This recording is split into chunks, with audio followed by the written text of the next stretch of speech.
Well, good day, Art Foundation students. Here I am, ISS, you recognize by the plain wall behind me. Sorry I can't be with any of you guys today. I've got 3 meetings, I have 4 meetings, and they all take place during Art Foundation, so I guess that's very fortunate for me. Today what we're going to be doing is, you've got your worksheet from yesterday that explains, or that lists, the 8 different color schemes that we're working with. And today, what you're going to do is, as a group, and your substitute will be there to help you through this, we're going to read through the color chapter, the chapter on color, and we're going to continue working on defining those other color schemes. We talked about achromatic color yesterday, which deals with just blacks, whites, and grays, and we dealt with monochromatic, and we took a look at 2 different Pablo Picasso paintings, both from his blue period.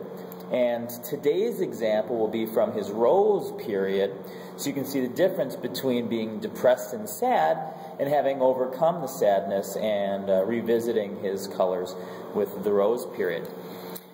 So we've dealt with the 2 of them.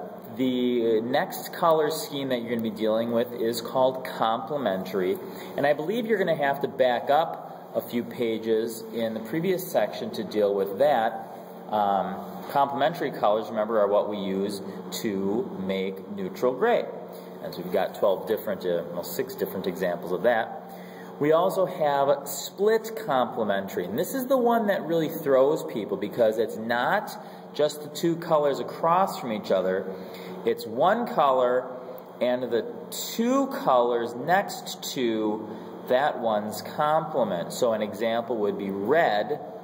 Its complement, of course, is green, but its split complement is blue-green and yellow-green. So we're dealing with those.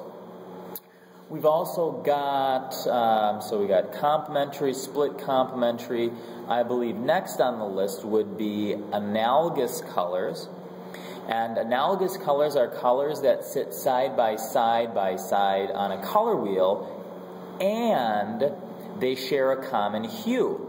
So if orange is a color, its analogous colors would be red-orange, you could go yellow-orange, you could go yellow, and you could go yellow-green because they all share yellow. So we tend to stick with about 5 colors to either side of, or 5 colors total for analogous colors. The last one we're going to get through today is our triad. So we got our primary triad, red, yellow, and blue. We've got our secondary triad, orange, green, and purple. And then we've got 2 different intermediate or tertiary triads. And a triad is 3 colors that are equally spaced on a color wheel. I got some crunchy stuff underneath my feet here in ISS. I think they're bugs. I think it's lunch. Anyway, so that's what we've got for there. We're going to ask you to continue working on that worksheet. There's 2 more spaces after that, and I'd like to save those until I'm back because I think some of you aren't finished with the color wheels. I want you to read through the chapter up through, and I'll have a page listed for the substitute. And when you're done with that, and you've, together as a group, filled out up through color triad, I want you to, in pairs or in 3s, fill out give some different examples of corporations or logos that use color schemes like achromatic or monochromatic or complementary colors or split complementary. And this is going to require you guys to do some thinking. So, let me just give you an example of a company that uses complementary colors, Mountain Dew. Mountain Dew uses red and green in their color scheme. So you can't use Mountain Dew anymore. You have to choose something else. And that's the 4th line on that worksheet. Let's see, what else? Sketchbooks, 1st hour, 4th hours are turned in. They were turned in yesterday, and I've got them graded. They're up in the front of the room. I don't know who's due today, but if yours are due today, please make sure that you turn them in on the kitchen table before you leave. Other than that, that's what I have today.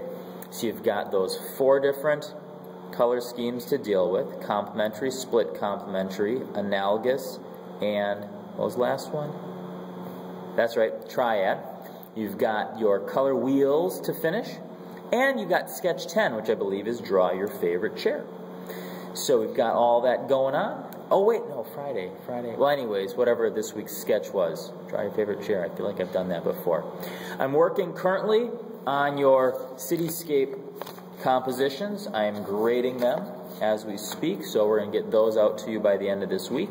And sketchbooks and everything should be updated in the Power School by the end of the week. I'm sorry, it's just been a really hectic couple of weeks since we've gotten back. So that's that. You guys have a great day. Behave. Some of you guys are leaving a huge mess. I pulled a paintbrush out of the garbage from one of your classes today, and it was perfectly fine. Don't be lazy. Don't be throwing my stuff away, because it makes it difficult for everybody else to use them. So that's it. You guys have a great day. Behave. Talk to you on Wednesday. Bye.